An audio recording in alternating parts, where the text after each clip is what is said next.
Welcome back to another episode of Post Gym Pondering. My name is Ethan. I like to make videos after my workout is completed for the day. Talk about the workout and let my mind go where it goes. We hit chest and triceps today. It was a really good workout. I had a really good chest pump. Have some pictures of that. I don't ever post pictures on social media or like show them during these videos as like a big ego thing, you know. In all honesty, when I look at my pictures, I feel like I look like a piece of shit more often than not. Gotta love body dysmorphia. The reason body dysmorphia comes about most of the time for people who start working out and have been at it for a while is because you're paying attention to all the influencers on social media, or you're comparing yourself to the guys at the gym that you work out at, or girls. More often than not, they've been at it longer than you, and matter of fact, way longer than you. They might be older than you, or they might just be at a better age, or, there's a million different factors that play into it. And at the end of the day, you're unique. You're you. There's no other you. So there's no need to compare yourself to somebody on social media or that guy or girl at the gym who looks just insane, and you have no clue how they look like that, and you want to look like that, but you don't think you ever can. You probably never will look just like them, but you can look just as good, if not better than them in your own way. Our bodies are all different. I'm 6'3". I have to work with that. I lived with somebody in college who was like 5'7", 5'8". He has to work with that, We just have to work with what we have, and at the end of the day, you can do whatever you want to do with whatever you have. Body dysmorphia, it can be a bitch, a straight up bitch, a demon in your life that haunts you, that makes you not want to go to the gym anymore. It can do strange things to your eating habits, to your eating patterns. At the end of the day, you need to not look at others for comparison, but look to others for motivation and inspiration. It's very easy to look at somebody on social media and say, oh man, they look amazing. I want to look like that. I want to be like them, but I don't know if I can. I don't know if I ever will. When you're comparing yourself like that, you just there's a very, very small chance that you will. You're setting yourself up for failure. You're setting yourself up to be extremely anxious and depressed and just sad. And that's not a good thing to set yourself up for. You shouldn't be setting yourself up in that way. And it's very hard to stay away from these things, especially too because especially in the fitness world, in the fitness industry, and among fitness influencers on social media. Obviously the most popular ones are the ones that look the most impressive. But with that comes a lot of time, a lot of hard work, a lot of dedication, and not always, but in a lot of cases, steroids.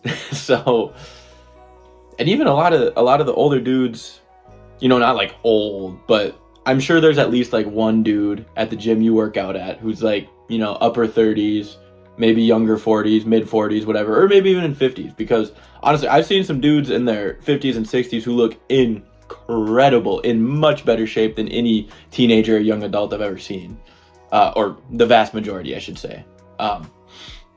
They're probably on a little bit of TRT, I'm not gonna lie. And, that's okay. It is. And honestly, people using steroids, whatever they're using, that's fine. I only get annoyed about it if people are lying about it in any way, shape, or form. That's when I'm like, come on, man. And obviously, I don't use them. If you couldn't tell, I'm a little skinny to be on steroids. But hi, Maxie. Maxie's joining us now. He's chilling down here to my left, your right. It is what it is, and they're not for me, or at least blasting gear is not for me, because the long-term health risks, basically guaranteed future things you're just gonna have to deal with, not worth it to me at all. And that's not to say you can't use them and still minimize those effects, but like, I just don't want to mess with it. I don't want to mess with my body. There's something about the idea of becoming the greatest version of you possible. And in my opinion, that doesn't involve steroids. To some it does, and to some people have goals that they don't need, they shouldn't need, but just the way that things have set up and the way things have progressed and gone over the years, you know, like Mr. Olympia, that type of stuff, or power lifters, like top level power lifters, like, you know, it's just things have gone in a way due to comparison, in a large part as well, social media, to a point where, you know, people do require steroids to go after some of their goals and achieve some of their goals. Like C-Bum, would have never come anywhere near the Olympia stage, let alone winning the thing 6 times in a row. He won 6 times in a row, right? Or was it 5? I don't even remember. I don't even pay attention to that stuff all that closely, because again, like, yes, it's very impressive and it's very awesome, but like, I just don't need to be looking at these just juiced up dudes who, yeah, it's like, holy shit, they look sick, but it's like, you know, that's probably not attainable without steroids. Definitely, actually, I'll take that back. You look at those dudes on that stage and look at me with a straight face and say you can look like that completely natural, shut up. So it's just better for me to not look at that type of stuff. And that's another thing too. It's like, oh, I don't want to compare myself to these people. Like, I know it's bad, but I can't stop. How do you stop? Unfollow them. Delete social media if you have to for a time. Like, come on, man. It's simple. You know the answer. You just have to admit it to yourself. It's not an answer you want to hear. But as soon as you actually truthfully answer some questions, and there's many questions in life that you don't like the answer, or you won't like the answer to, but deep down you do know the answer. You just don't like it, so you don't want to be truthful about it. You don't want to speak it out. And that's one of those questions, you know, how do I stop comparison? How do I just focus on myself? How do I find the joy in my own progression and my own small improvements? Delete the fucking social media apps. If it's that much of an issue, like unfollowing them doesn't work, taking a break, whatever. If none of that works, delete the apps, bro. Delete the apps. Just quit opening them. That's what I did. And my mindset, my mentality, just my overall happiness and joy and content I feel with my everyday life, well, I don't even know how to explain it.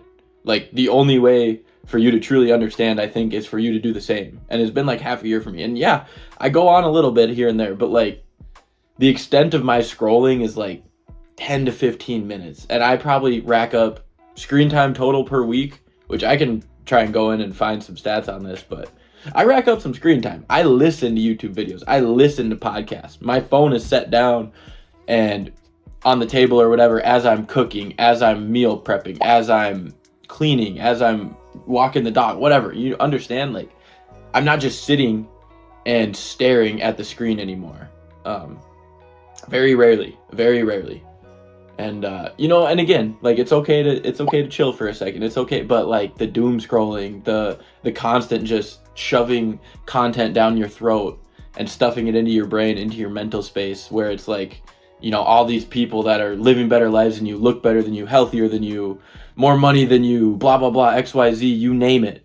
It's just clouding everything up in your headspace. And like, you have no room for anything else. You have no room for improvement. You have no room to plan a course to get to a point where you're at least working towards a life that you think you'll thoroughly enjoy, or you know you'll thoroughly enjoy. You know, you got to get to a point where, to at least a little bit, you're putting time and effort into your passion or a hobby, or, you know, your goals and dreams. And once you start doing that, you'll realize that a lot of the things that you spend your time on aren't really a good use of your time, and they aren't serving you, and actually they're really harming you in the long run. And it's okay, because if you come to that realization sooner than later, you know, you can start to correct that and you can start to fix that. It becomes an issue when you're over and over again just repeating these cycles, and you're telling people you're miserable and your life is going nowhere. It's stuck. You feel like your wheels are spinning. You're stuck in mud and nothing seems to work. People tell you, you know, hey man, like, put down the social media, maybe try and read a book, try and do this, try and do that, you know, whatever. Get in the gym. Quit eating frozen pizza or pizza rolls for supper every single night. Try some chicken and rice. Try some chicken and potatoes. Try some beef and potatoes. Try some beef and rice. Being healthy, eating healthy is actually very simple. All you got to do, learning how to cook. Don't look at it as a hindrance. Don't think, oh, it's going to take me an hour to cook this meal when I could just heat up the oven and throw this pizza in, or turn on the air fryer and throw the pizza rolls in. Yeah, you could, but over the course of years and years of doing that consistently, you're literally poisoning yourself. You're setting yourself up for obesity. You're setting yourself up for diabetes. You're setting yourself up for chronic illness. You're setting yourself up for terrible shit. Anyways, as soon as you stop comparing yourself to others, you will realize that you have a whole unique life to live. You have a whole unique personality. You have a whole unique perspective. You have unique goals and dreams. You have unique passions. You have a unique life. You are a completely unique person. Okay? That's what I want you to understand. If you take away one thing from this video, changing your mindset, getting yourself to a good spot where you realize, like, oh my gosh, I have to shape my life for myself. But not only do you have to, change that up actually. You get to shape your life for yourself. You get to decide what you want to do. And no, you don't just get to snap your fingers and then boom, you have the dream life. No. Nobody gets that. Nobody gets that. Sure, some people might inherit a lot of money, but still, they're going to end up not learning a lot of valuable lessons, and like they're probably going to go and squander that, whatever. Again, don't compare yourself to others. Everyone starts from a different point. Everyone has different families.